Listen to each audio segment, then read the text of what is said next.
20절까지 보겠습니다. 요한복음 14장 16절부터 20절까지 제가 봉독해 드리겠습니다. 내가 아버지께 구하겠으니 그가 또 다른 보혜사를 너에게 주사 영원토록 너희와 함께 있게 하리니 그는 진리의 영이라. 세상은 능히 그를 받지 못하나니 이는 그를 보지도 못하고 알지도 못함이라. 그러나 너희는 그를 아나니 그는 너희와 함께 거하시며 또 너희 속에 계시겠습니다. 내가 너희를 고와 같이 버려두지 아니하고 너희에게로 오리라. 조금 있으면 세상은 다시 나를 보지 못할 것이로되 너희는 나를 보리니 이는 내가 살아있고 너희도 살아있겠습니다. 그날에는 내가 아버지 안에 너희가 내 안에 내가 너희 안에 있는 것을 너희가 알리라. 아멘. 오늘 2부에 전할 말씀은 내 안에 사시는 하나님으로, 이런 제목입니다. 원래 2부에 민수기 말씀을 계속 이어서 했는데요, 오늘은 민수기 말씀은 3부로 넘어갔습니다. 3부에 하는 게 맞을 것 같아서 3부에 하고, 오늘은 요한복음으로 내 안에 사신 하나님으로, 이런 제목으로 말씀을 하겠습니다.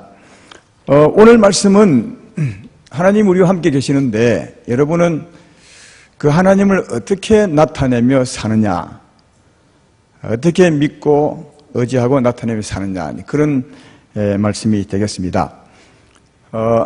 지금 여러분은 어떻게 하나님을 의지하고 사는지 한번 생각해보고 말씀을 듣고 난 후에 어떻게 살아야 되겠다 하는 것을 한번 생각해보는 그런 예배가 되기를 바랍니다. 세상 사람들은 어떤 사람을 가장 어리석은 사람이라 그렇게 하십니까? 하나의 나라 아니고 세상 사람들은요, 어떤 사람을 바보라, 어리석은 사람이라 그렇게 하시냐 하는 겁니다. 하나님은 어떤 사람을 가장 어리석은 사람이라 하느냐 하면요, 하나님이 없다 하는 사람을 가장 어리석다고 시편 53편에 말합니다. 물론 그 말씀 속에는 하나님이 보이지 않으니까 하나님이 없다 하신 사람, 그 사람이 가장 어리석은 사람이라고 그렇게 말합니다. 성경은 하나님은 영이시요 생명이요 말씀이라 그렇게 말합니다. 이 말씀 속에는 하나님은 보이지 않지만 확실히 계시다, 그런 의미가 포함되어 있습니다.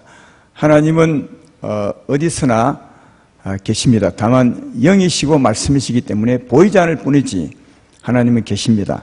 그런데 이 보이지 않는 하나님, 영이신 하나님이 믿는 자와 함께 하신다고, 믿는 자와는, 예수를 믿는 자와는 함께 하신다고 그렇게 말씀을 하는데, 성령으로 함께 하시죠. 하나님은 영이시니까 성령으로 함께 하십니다. 그런데 성령으로 함께 하나님 우리와 함께 계시는데, 믿는 자와 함께 계시는데, 성령이 함께 계시면 많은 것을 사실은 증명해 주고 있습니다. 사도행전 2장 38절에 그런 성령이 우리 가운데 오시는 걸 설명합니다. 베드로가 이르되 너희가 회개하여 각각 예수 그리스도의 이름으로 세례를 받고 제3을 받으라. 그리하면 성령을 선물로 받으리니, 그렇게 말합니다. 우리에게 성령이 왔다는 말은 우리가 제3 받았다는 것입니다. 제3 받지 않으면 거룩한 성령이 안 오십니다. 못 오십니다. 성령이 왔다는 말은 제3 받은 것이고, 제3을 받았다면 예수님께서 우리 죄를 짊어지고 죽으시고 살아났다는 것입니다.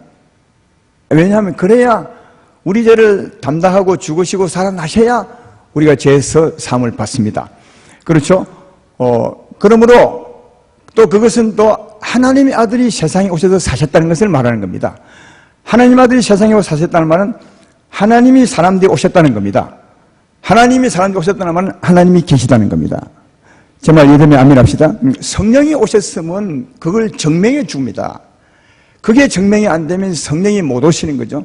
그러니까 성령이 오신 것을 좀 간단히 한다면, 성령이 오셨다면은 예수님이 이 땅에 사시고 우리의 죄짐을 짊어지고 죽으시고 살아났다는 것을 말하는 겁니다.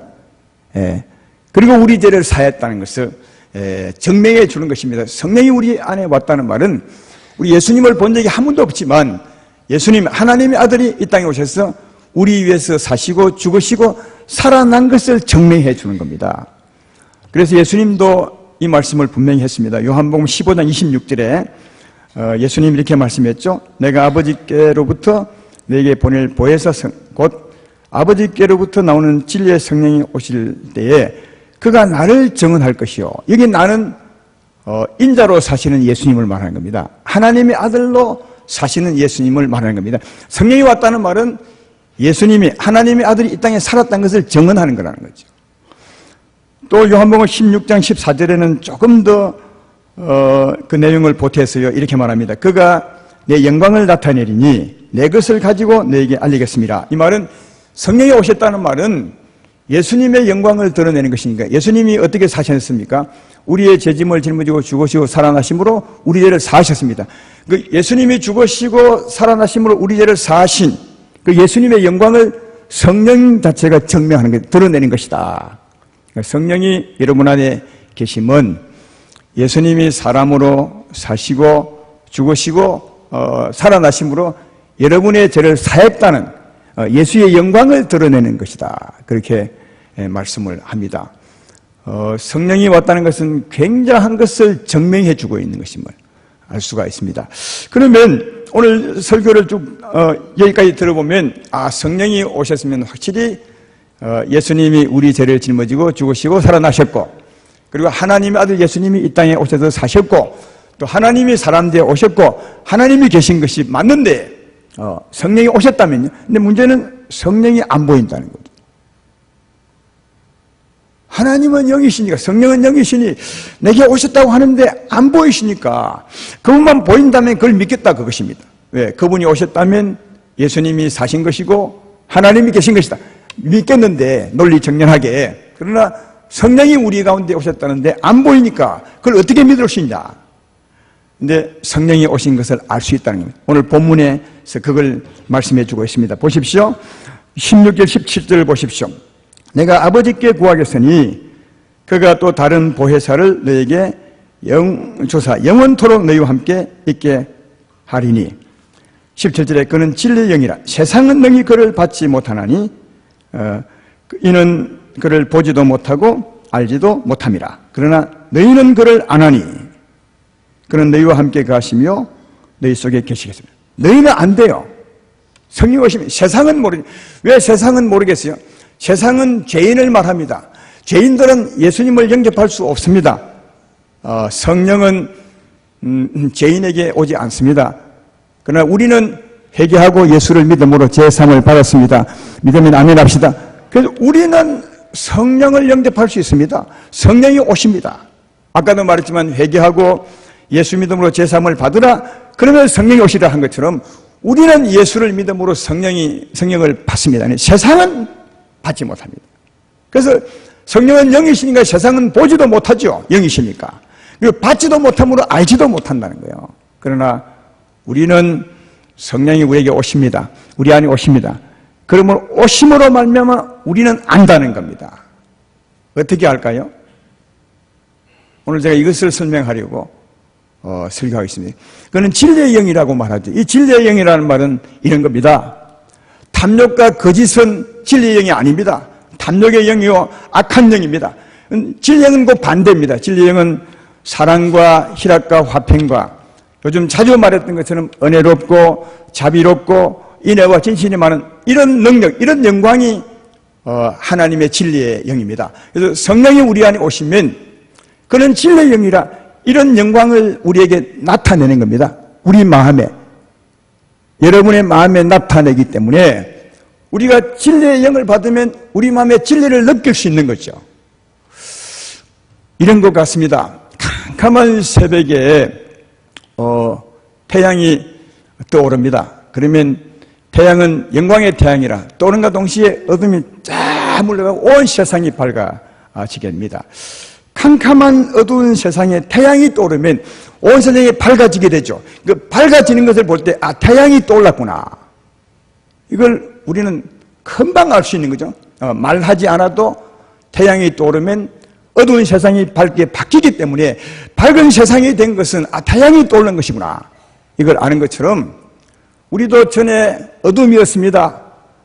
해 뜨기 전에 새벽에는 캄캄한 죄와 허물로 가득한 탐욕과 거짓과 불의로 캄캄한 캄캄한 밤이었는데 이게 성령이 오신 겁니다. 영광의 하나님이 오신 것입니다. 성경 다른 곳에 보면 이 하나님을 의의 태양이라 합니다. 태양이 떠오른 겁니다. 그러면 우리 마음이 확 바뀝니다. 어둠이 밝게 바뀝니다. 탐욕의 영으로 가득했던 영적인 밤 같은 우리가 진리의 영으로 은혜롭고 자비롭고 노하기를 더디하는 이런 영광으로 바뀝니다. 그래서 밤이 낮이 될 때 사람들이 말이 없지만 아는 것처럼 우리 마음이 어둠에서 밝음 바뀔 때 아무 말 없어도 다 알 수 있다. 그렇게 말합니다. 시편 19편 3편에 이런 말씀이 있죠. 언어도 없고 말씀도 없으며 들리는 소리도 없으나 그의 소리가 온 땅에 통하고 그의 말씀이 세상 끝까지 이르도다. 이렇게 말하는 것처럼 말씀은 없지만 알 수 있는 겁니다. 성령이 우리 가운데 오시면 말씀이 없죠. 그러나 우리 마음이 어둠에서 밝음으로 바뀌었습니다. 캄캄한 밤이 낮으로 바뀐 것처럼 하나님 오시면 바뀝니다. 그래서 낮의 심령이 됐기 때문에 그 진리의 영으로 우리가 알 수 있게 된다. 그렇게 말씀을 하는 겁니다. 성령이 오셔서 진리의 영, 그 영광을 드러내실 때, 우리 마음을 내실 때 그 느낌이 어떨까? 그런 것을 오늘 본문 뒤에도 실제로 설명하고 있습니다. 한번 보십시오. 오늘 본문 뒤에 27절을 보시면 그것을 설명해 주고 있습니다. 평안을 너에게 끼치노니 곧 나의 평안을 너에게 주노라. 내가 너에게 주는 것은 세상에 주는 것과 같이 아니하니라. 너희는 마음에 근심하지도 말고 두려워하지도 말라. 그렇게 말합니다. 여기 평안은 진리의 영의 한 가지 성질이죠. 아까 말했던 것처럼 진리의 영은 사랑의 영이요, 평안의 영이요, 화평의 영이요, 인애와 자비의 영입니다. 그래서 성령이 우리 가운데 오시면 평안을 끼치는 거죠. 이 끼친다는 표현이 정말 맞는 것 같아요. 사랑하는 여러분, 우리 사람은 영혼 육이 있는데 그 혼 부분이 우리 마음 부분이거든요. 하나님은 영에 오십니다. 영에서 자기 영광을 우리 마음에 끼치는 거죠. 안에서 드러내시게 되는 겁니다. 평안을 끼치는 겁니다. 사랑을 끼치는 겁니다. 제 말 이름에 아멘 합시다. 그래서 우리 안에 오신 주님이 진리의 영광을 드러내므로 평안을 끼침으로 사랑을 끼침으로 우리가 설명할 수 없지만 하나님으로 말미암아 이 평안이 내게 있구나. 다시 말해 하나님 오셨구나. 대낮에 태양이 떠올랐어. 이 날이 밝구나. 이래 아는 것처럼 내 마음이 평안으로 하나님의 화평으로 사랑으로 밝은 것은 하나님이 내게 계시구나. 이게 하나님이 오셔서 끼치는 평안, 끼치는 사랑, 이것으로 말미암아 하나님이 우리 안에 계심을 안다는 것. 너희는 안 하니 이렇게 말씀하신 이유가 그렇습니다. 그리고 이 평안은 세상이 주는 것과 같이 아니하고 세상에서 줄 수도 없고 세상과 다른 평안이라고 말합니다. 여러분도 세상의 평안을 많이 느껴보았을 겁니다. 일이 잘 되거나 좋은 일이 있으면 우리 마음이 기쁩니다. 평안이 있죠. 그러나 그 평안은 금방 무너집니다. 우리가 어려운 일을 만나게 되면 금방 그 평안이 깨집니다. 그러니까 세상 평화가 이런 평안. 그러나 하나님의 평안은 세상이 힘들고 어려워도 그 평안은 변하지 않습니다. 어려운 가운데서도 설명할 수 없는 평안을 느낄 수 있습니다. 이게 하나님 평안입니다. 이게 진짜 평안이라고. 하나님이 오시면 이 평안을 우리에게 끼쳐 주신다고 그렇게 말씀합니다. 이 평화가 여러분에게 있기를 주의 이름으로 축원합니다. 우리가 자주 부르는 찬송이죠. 평안을 너에게 주노라. 반주 없이 한번 조금 전에 말씀을 생각하면서 한번 해보면 좋겠습니다. 평안을 너에게 주노라. 세상이 줄 수 없는 세상이 알 수도 없는 평안 평안을 사랑을 한번 하겠습니다. 2절입니다. 노란 사랑을 너에게 주노라. 세상이 줄 수 없는, 세상이 알 수도 없는 사랑, 사랑, 사랑, 사랑을 내게 주노라. 우리 안에 오신 성령은 보이지 않지만 진리의 영이라 우리 영 안에서 끊임없이 우리 마음으로 샘물처럼 평안을 계속 끼치는 거죠. 평안을 계속 끼치는 거죠. 이 말 예수님 아멘 합시다. 그래서 이 성령의 은혜, 성령의 영광이 드러내셔서, 영광을 드러내셔서 내 마음에 평안이 가득 차면, 사랑이 가득 차면 진리의 영으로 충만한 것이고 성령이 충만한 것이죠. 그게 우리의 힘입니다. 이게 이 평안이 우리의 힘입니다. 성경에 말하죠. 여호와는 너의 힘이라. 나의 힘이 되신 여호와여. 이 말은 하나님이 계심으로 뭔가 든든하다, 그런 힘도 되겠지만 그 힘보다는 직접적으로 하나님이 평안의 힘을 주는 것입니다. 사랑의 힘을 주는 것입니다. 그리고 이 평안을 얻는 것입니다. 이 사랑을 얻는 것입니다. 날마다 시시때때로. 이게 우리의 힘입니다. 이사야서 12장 2절로 3절에 그것을 말하죠. 보라, 하나님은 나의 구원이시라. 내가 신뢰하고 두려움이 없으리니 주 여호와는 나의 힘이시며 나의 노래시며 나의 구원이심이라. 그러므로 너희가 기쁨으로 구원의 우물들에게서 물을 기르리로다. 그렇게 말합니다. 우리가 살다 보면 염려와 근심이 찾아올 때가 있습니다. 그런 일로 두려워할 때가 있습니다. 우리 마음이 어둠으로 가득 찰 때, 염려로 가득 찰 때가 있죠. 평안이 무너지는 겁니다. 그때 우리는 하나님께 나가 기도하죠. 하나님이 계신데 내가 염려하고 살았으므로 내 마음에 염려와 근심이 가득 차고 두려움이 가득 찼습니다. 그러나 내가 이것을 회개하고 주께 나가오니 하나님께 내게 평안을 넘치게 솟아나게 해주셔서, 평안을 주셔서 내게 힘을 주셔서 이 염려가 사라지게 하시고 주의 평안으로 충만케 하여 주시옵소서. 이러면 우리 안에서 평화가 솟아나는 거죠. 아주 우물물에서 샘이 솟듯이 솟아나게 되고 이 두려움이 사라지게 됩니다. 염려가 사라지게 되죠. 이걸 다르게 말하면 구원이라 하는 겁니다. 하나님은 내 힘이요 내 구원이라. 두려움과 근심에서 하나님의 평안으로 구원을 받은 거죠. 우리 마음에서 큰 변화를 겪는 거죠. 그리고 그렇게 하신 이가 곧 우리의 힘이죠. 그때 우리는 조금 전에는 두려워하고 염려했지만 기도하고 난 후에 하나님의 평안으로, 하나님의 힘으로 평안하고 다시 사랑을 회복했을 때 그때 우리는 노래할 수 있습니다. 찬양할 수 있죠. 하나님의 은혜를. 그래서 조금 전에 읽었던 말씀에 그렇게 말한 것입니다. 여호와는 나의 힘이시요 나의 노래시며 나의 구원이십니다. 그러니까 하나님은 정말 실질적으로 우리에게 은혜를 베풀어 주십니다. 살아가다 보면 이런 일이 얼마나 많은지 모릅니다. 하루에도 몇 번이 있지만 그때마다 주 앞에 나가서 기도하는 거죠.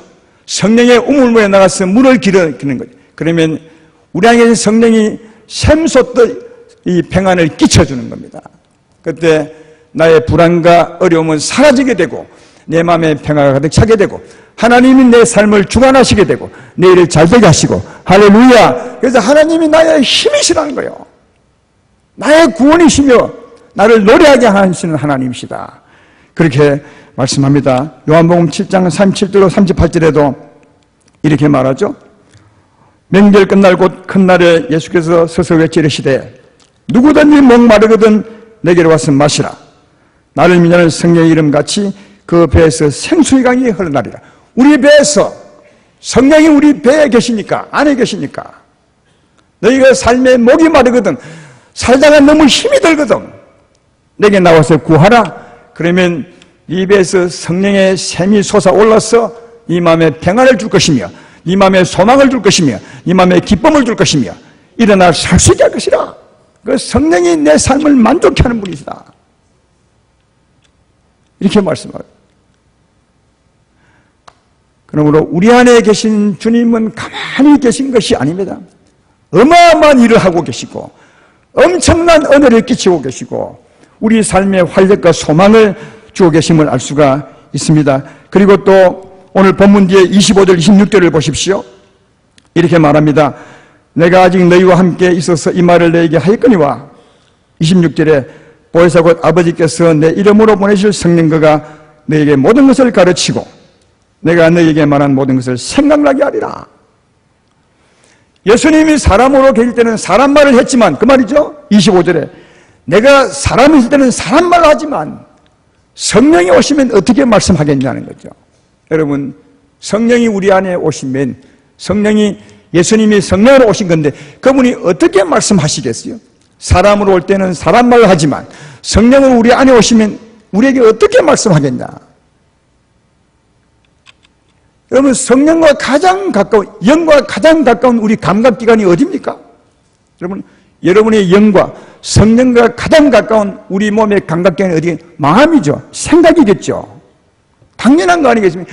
성령이 우리 안에 오시면 우리 마음의 말씀을 한다는 거예요. 우리 생각의 말씀을 하죠. 그래서 26절을 다시 보라고요.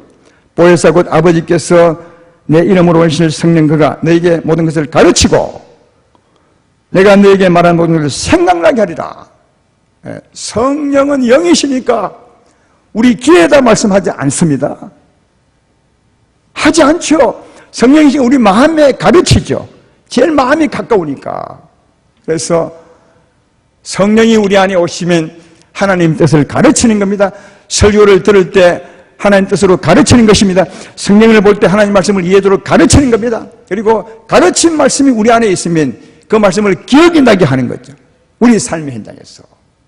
왜? 그는 성령이시니까. 예수님이 그것을 계속 말하는 거죠. 성령이 오시면 네 마음에 가르칠 것이고 네 생각에 기억나게 할 거다. 왜? 성령이시니까. 그리고 성령이 오시면 네 마음에 평안을 끼칠 것이다. 이 안에서. 지금 우리가 하나님을 바르게 알고 바르게 의지하고 살아야 됩니다. 잘 모르고 살면 엉뚱하게 믿고 살 때가 많습니다. 성령은 이렇게 역사하는데 나는 다른 것을 기대하며 살 수가 있다 하는 겁니다. 성령을 바르게 알고 사시기를 주의 이름으로 축원합니다. 제가 최근에 이런 책을 보았습니다. 성령의 음성을 듣는 사람들. 어떤 책인 것 짐작이 충분히 가죠. 성령의 음성을 듣는 사람들. 거기 보니까 어떤 장로님 한 분이 그 간증을 했더라고요. 책 속에. 어떤 간증이냐 하면 장로님이 신실하신 분이었는데 그 성도들 가운데 오해를 받았습니다. 성도님이 장로님을 사실과 다르게 말씀을 한 거죠. 그래서 굉장히 어려움을 겪는데 장로님이 하나님께 나가서 기도를 했습니다. 하나님, 나는 그런 사실이 없는데 왜 저 성도님이 내게 이렇게 하십니까? 너무 마음이 아프고 힘듭니다. 그렇게 기도를 했더니 그 마음에 떠오르는 생각이 뭐냐 하면 정말 생각지도 않은 말씀을 떠오르게 했습니다. 무슨 말이냐면 네게 이런 일이 다가온 것은 너로 하여금 죄와 싸워서 이기는 자가 되게 하기 위함이라. 죄와 싸워서 이기는 자. 그런 억울한 누명을 쓰더라도 그것에서 악에 대해서 악으로 갚지 않고 그 사람을 이해하고 사랑하는 사람으로 너를 세우기 위해서 이런 일이 왔다는 거예요. 근데 정말 그 말을 들으니까 마음이 확 바뀌더래요. 그 말씀을 듣기 전까지는 그 사람에 대해서 억울한 마음, 그가 왜 내게 이렇게 했을까? 이런 마음이 들었는데 그 말씀이 오자마자 하나님이 나를 참으로 사랑하는구나. 그 마음이 그렇게 바뀌었다는 거예요. 그래서 하나님께 기도했답니다. 하나님 감사합니다. 지금까지는 그 성도에 대해서 억울한 마음을 가지고 있었는데 이제는 그 마음을 바꾸고 나를 얼마나 사랑하시는지 하나님을 생각하며 사시겠습니다. 이렇게 하면서 그 성도를 용서하겠다고 그렇게 했답니다. 그런데 그렇게 하고 난 후에도 계속 마음이 불편하더래요. 며칠을 지나는데 분명히 그 성도를 향한 마음을 바꾸고 용서하겠다고 했고 또 기도도 했고 하나님의 사랑을 알았는데도 계속 마음이 불편해서 다시 하나님께 나가 기도했다. 하나님, 내가 하나님께 말씀드린 것처럼 그랬는데도 왜 내 마음이 이렇게 불편합니까? 했더니 또다시 말씀이 생각나기를 어떻게 말씀하느냐 하면 네가 니를 알다시피 네가 정말로 그 성도를 사랑하지 않지 않냐. 그러더래요. 자기를 음해한 그 성도를 네가 정말 사랑하지 않지 않냐. 그러면서 그 십자가 위에서 예수님의 모습을 보여주도 하는데 십자가 위에서 예수님께서 그 십자가 밑에 있는 사람들을 얼마나 사랑했는지. 예수님은 하나님의 아들이셨어요. 아무 죄가 없는데 사람들이 예수님을 십자가에 못 박아놓고 놀리고 침뱉고 얼굴을 흔들고 지나가셨어요. 그러나 예수님은 정말 사랑하셨어요. 그 사람들도. 그게 예수님이 죽기까지 죄와 싸워 이긴 모습이거든요. 히브리서 12장에 그 말씀을 쓰고 있습니다. 예수님은 죽기까지 자기 몸은 죽었어도 그런 상황에서 죄를 짓지 않았어요. 죄와 싸워 이긴 거죠. 아까 그 장로님에게 하나님 말씀이 크고요. 너로 하여금 죄와 싸워 이기는 자로 세우기 위해서 이 일이 내게 온 것이다. 그런데 마음이 불편해서 기도했더니 하나님이 다시 말씀하기를 내가 백성을 사랑한 것처럼 네가 그 사람을 진정으로 사랑하지 않지 않냐. 그런 말을 듣고 보니까 정말 그렇더래요. 그래서 그 부분을 회개하고 그러나 하나님 내 사랑은 부족하므로 주님이 사랑을 주셔야 되겠습니다. 그래야 진심으로 주님이 그 세상을 사랑했던 것처럼 나도 사랑할 수 있을 것 같습니다.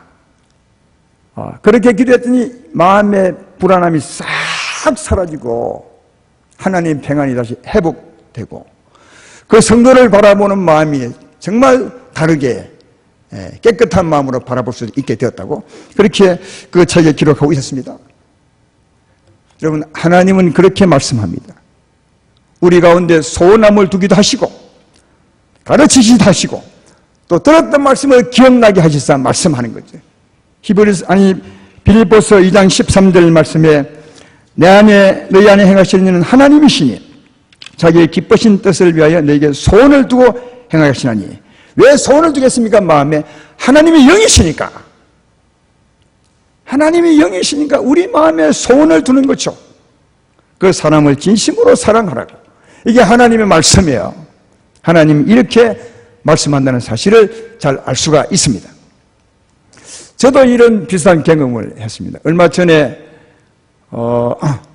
무심코 차를 몰고 아파트를 나오는데 정말 무심코예요. 여러분도 무심코 운전할 때가 많죠. 어떤 말씀이 생각나냐면 지난주입니까? 더 지난주 같아요.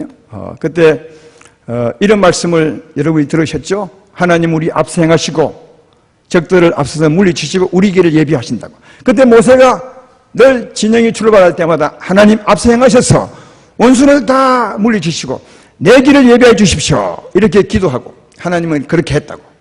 아마 지금도 다니실 때 그렇게 기도한 분 많이 계실 줄 압니다. 그날 무심코 차를 운전하고 오는데 그 말씀이 딱 떠오르면서 내게 떠오르는 말씀이 뭐냐면 왜 너는 모세같이 기도 안 하느냐. 그러시대요. 너는 왜 모세처럼 기도 안 하느냐. 주여 너무너무 죄송합니다. 기도하겠습니다. 여러분, 이런 것이 하나님 말씀하는 게 영이시니까 떠오르게 하시는 거죠. 근데 그 말씀은 아주 선명합니다. 이 말씀이 정말 하나님 말씀이구나. 그럴 정도로 느낄 수 있습니다. 또 한 가지 경험한 것은 지난 주일 밤이었는데요. 개인적인 일입니다. 우리 가정에 굉장히 어려운 일이 생겼습니다. 감당할 수 없는 일이 생겼습니다. 그래서 그 현장으로 가면서 생각을 했죠. 야, 이젠 어쩔 수 없구나. 할 수 없다. 뭐 어쩔 수 없지 뭐. 할 수 없다. 어쩔 수 없다. 뭐 이런 절망감 마음으로 우리 집사람도 그렇고 나도 그렇고 아마 그랬을 것 같아요. 집사람에게 물어보진 않았지만 그런 마음으로 가고 있는데 어떤 생각이 딱 떠오르냐면 이런 생각이 들어요. 너는 내가 능치 못할 일이 없는 하나님을 믿지 못하는구나. 것이래요. 너는 내가 능치 못할 일이 없는 하나님이심을 믿지 못하는구나. 정말 그리고 갔어요. 끝났다고. 할 수 없다고. 대대로 되라고. 근데 하나님 그 말씀. 그래서 정말 뉘우치고 나는 불가능한 상황이지만 하나님 믿겠습니다 하고 갔는데요. 정말 주님이 기적적으로 바꾸셨어요. 정말 우리가 상상할 수 없을 정도로 그 상을 바꿔버리셨어요. 그래서 이 하나님이 정말 우리와 함께 계시고 어떻게 말씀하시며 인도하는지를 너무 생생하게 경험한 그런 날이었습니다. 사랑하는 여러분, 하나님 우리와 함께 계십니다. 이렇게 말씀하십니다.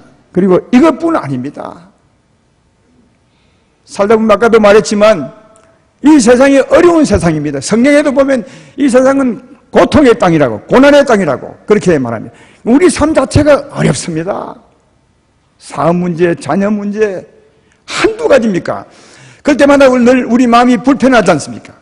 마라의 썰물처럼 이 마음이 새까맣게 탈 때가 많고 썰물이 막 썬침이 올 때가 참 많죠. 그때도 아마 여러분은 기도했을 겁니다. 기도하게 되면 우리 마음이 변화를 받습니다. 어느새 썬 마음이 달게 되고 내 마음의 평화와 기쁨이 솟아나는 것을 느낄 수 있을 것입니다. 여러분, 누가 이렇게 하는 것입니까? 하나님이 하신다고. 성령이 우리에게 새 마음을 주신다고. 성령이 역사하사 우리를 새롭게 하신다고. 그렇게 말씀하지 않습니까? 요한일서 1장 9절에 이렇게 말하죠. 만일 우리가 우리 죄를 자백하면 그는 미쁘시고 의로우사 우리 죄를 사하시며 우리를 모든 불의에서 깨끗하게 하실 것이요. 여기 모든 불의가 우리의 썬 마음입니다. 어려운 일로, 삶의 일로, 고민했던 일로 우리 마음이 말의 썬물처럼 썬 마음, 이게 우리 마음을 덮고 있는 불입니다. 나 주께 나가서 자백하고 주의 은혜를 구하면 성령이 깨끗하게 씻어주신다는 겁니다. 새롭게 하신다는 말이죠. 디도서 3장 5절에도 우리를 구원하시되 우리가 행한 바 의로운 행위로 말미암지 아니하고 오직 그의 긍휼하심을 따라 중생의 씻음 성령의 새롭게 하심으로 하셨나니. 성령이 어디 계십니까? 우리 안에 계십니다. 여러분 안에 계십니다. 그 성령이 날마다 새롭게 한다는 겁니다. 여러분, 하나님은 보이지 않지만 너무나 생생히 우리 가운데서 일하고 계신 걸 알 수 있습니다. 그래서 이사야서 1장 18절에 성령의 씻음을 이렇게 표현하죠. 여호와께서 말씀하시되 오라 우리가 서로 변론하자.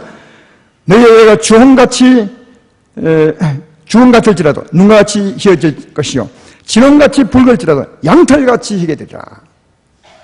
우리가 삶의 어려움으로 우리 심령이 주홍같이 같을지라도 진홍같이 붉을지라도 성령이 사시면 눈처럼 양털처럼 깨끗하게 하나님이 하신다고 그렇게 말씀합니다.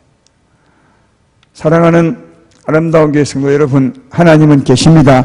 우리와 함께 계십니다. 그럼 우리에게 힘을 줍니다. 언제요? 날마다 우리에게 힘을 줍니다. 날마다 우리를 새롭게 하십니다. 시시때때로 우리가 믿고 구하기만 하면 언제나 날마다 시시때때로 힘을 주고 새롭게 하시고 우리에게 말씀하시고 우리 인도하십니다. 그러면 뗄래야 뗄 수가 없습니다.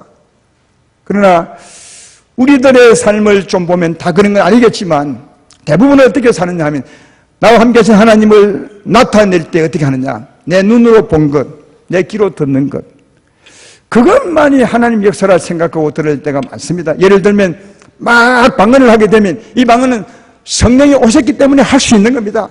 성령으로 하나님의 큰 일을 말하는 것이 방언입니다. 그러면 방언을 들어볼 때 성령이 계셨구나, 오셨구나. 내가 방언을 말하고 있는 것은 성령이 오셨기 때문이구나. 맞습니다. 또 전에 우리들은 예수님을 주라 그렇게 고백한 적이 없습니다. 예수님의 이름을 높인 적이 없습니다. 성령이 오시면 성령으로 말미암아 예수님을 주라고 높일 수 있습니다. 성령이 아니고서는 주는 그리스도시요 살아계신 하나님의 아들입니다. 믿을 수 없습니다. 오직 아버지로 말미암아 믿을 수 있는 것입니다. 이렇게 주님을 높일 때 성령이 오셨구나, 이걸 알 수가 있는 거죠. 그처럼 귀로 듣고 눈으로 본 이것만 하나님의 역사라고 그런 것 가지고 하나님이 살아계십니다. 이렇게 말하고 살 때가 참 많습니다. 그것뿐입니까? 가끔가다 병 들었을 때 기도받으면 병이 낫습니다. 그래서 야, 내 병 난 것을 볼 때 하나님이 계시구나. 그런 것으로 표적으로 하나님이 계심을 증명하고 살 때가 참 많다는 거예요. 그러나 기억하십시오. 그건 예수 믿지 않은 사람에게 해당되는 표적이에요. 안 믿는 사람에게 하나님은 계십니다. 내가 방언을 말하는 걸 보면 알지 않습니까? 하나님이 계십니다. 전에 나는 하나님을 욕하고 살았는데 내가 이제 하나님을 아버지라 부르고 삽니다. 하나님이 계십니다. 보십시오. 내가 병들었지만 내가 주의 이름으로 기도를 받더니 병이 나왔습니다. 하나님이 계십니다. 이건 안 믿는 사람에게 나타내는 표적입니다. 그들 하여금 하나님이 계시는 표적, 눈으로 보고 귀로 들어서 예수님 믿게 하려고. 그러나 우리는 그런 수준으로 주님을 증거하며 살면 안 된다는 거예요. 왜? 주님은 우리 안에 계십니다. 영원토록 계신다고 오늘 말씀. 영원토록 계시고 우리에게 평안을 끼치고 힘을 주고 우리를 새롭게 하시고 우리의 삶을 인도하시고 매 순간 인도하시고 날마다 힘을 주시고 날마다 새롭게 하시고 시시때때로 우리를 지키고 보호하시고 내 평생에 너를 능히 당할 자 없는 것은 내가 모세와 함께한 것처럼 너와 함께할 것이라. 너를 떠나지도 아니할 것이면 너를 버리지도 아니하니 너는 강하고 담대하라. 어디서 말씀하는 것이? 우리 안에서 하나님 말씀하시는 겁니다. 그러므로 우리 안에 오셔서 날마다 우리의 삶에 영향을 끼치시고 우리 삶을 주관하시고 힘을 주시고 평안을 주시고 사랑을 주시고 지키고 보호하시고 우리 삶을 잘되게 하시는 이 하나님을 믿고 의지하고 사는 게 지금 우리의 삶이 되어야 합니다. 내가 이렇게 사는 것은 이 어려운 가운데서 이렇게 사는 것은 나에게는 하나님의 은혜입니다. 이걸 삶으로 증가하고 나타내면서 예수님을 나타내야 되는 삶이 우리 삶이라는 거예요. 사랑하는 여러분, 하나님을 왜 그렇게 멀게 두고 사십니까? 다 그렇지 않겠지만 하나님 여러분 안에 계십니다. 오늘 본문이 말하자니 그날은 내가 네 안에 네가 내 안에 있을 것을 네가 알 것이라. 얼마나 강하게 말씀하십니까? 왜? 이 안에 내가 있다고, 네가 내 안에 있다고, 그날에 너는 알 것이라. 압니다. 진리의 영이시니까 알죠. 캄캄한 밤을 지나 낮이 환해지는데 태양이 있는 것을 모르는 사람이 있겠습니까? 이 낮이 왜 이리 밝습니까? 태양 때문입니다. 우리 마음이 왜 이리 밝아졌습니까? 하나님이 오셨기 때문이에요. 이걸 모르는 사람이 어디 있겠어요? 다 압니다. 그래서 진리의 영이 오시면 네가 하나님을 알 것이라 그렇게 말한 것처럼 이제는 우리 안에 친히 오셔서 우리 하나님이 되어주신 그 하나님을 믿고 의지하고 살아가시는 여러분 되기를 주의 이름으로 축원합니다. 모세는 이런 하나님의 역사를 다 알았습니다. 경험도 했습니다. 그래서 이런 은혜를 받고 사는 백성이 정말 행복한 사람이구나. 이걸 깨닫고는 모세가 마지막으로 자기 백성들에게 한 말씀이 있습니다. 저도 그 말씀을 읽어드리고 오늘 말씀을 마치려 합니다. 신명기 33장 26절 29절에 모세가 이런 것을 다 경험하고 난 후에 그 백성들에게 한 말입니다. 예수론이여 하나님 같은 이가 없도다. 그가 너를 도우시려고 하늘을 타고 궁창에서 위엄을 나타내시는 도다. 영원하신 하나님이 내 처소가 되시니 그의 영원하신 팔이 내 아래에 있도다. 그가 내 앞에서 대적을 쫓으시며 멸하라 하시도다. 이스라엘이 안전히 거하며 야곱의 샘은 곡식과 새 포도주의 땅에 홀로 있나니 곧 그의 하늘이 이슬을 내리는 곳이로다. 이스라엘이여 너는 행복한 사람이로다. 여호와의 구원을 너같이 얻은 백성이 누구냐? 그는 너를 돕는 방패시오 내 영광의 칼이시로다. 내 대적이 내게 복종하리니 내가 그들의 높은 곳을 밟으리로다. 할렐루야. 하나님은 늘 함께 하셔서 우리 위에서 우리를 지키고 보호하시고 또 우리를 딱 안으시고 하나님 손이 우리 밑에 있는 좀 안으시고 우리의 집이 되시고 우리의 피난처가 되시고 또 우리의 생명이 되시고 양식이 되시고 힘이 되시고 그래서 너는 정말 이런 하나님의 은혜로 사는 너는 행복한 사람이로다. 우리는 행복한 사람입니다. 알고 보면 엄청 행복한 사람입니다. 이런 사람이 세상에 어디 있습니까? 그 크신 하나님께서 우리 안에 오셔서 우리를 지키고 보호하시고 우리에게 생명 주시고 힘이 되시고 날마다 새롭게 하시고 말씀으로 인도하시고 우리의 칼이 되시고 방패가 되시고 우리의 삶의 보장이 되시는 하나님이신데, 이런 은혜를 받고 사는 우리가 얼마나 행복한지 모릅니다. 이런 은혜로 행복하게 살아가시며 하나님을 평생 찬양하며 살아가는 여러분 되기를 주의 이름으로 축원합니다.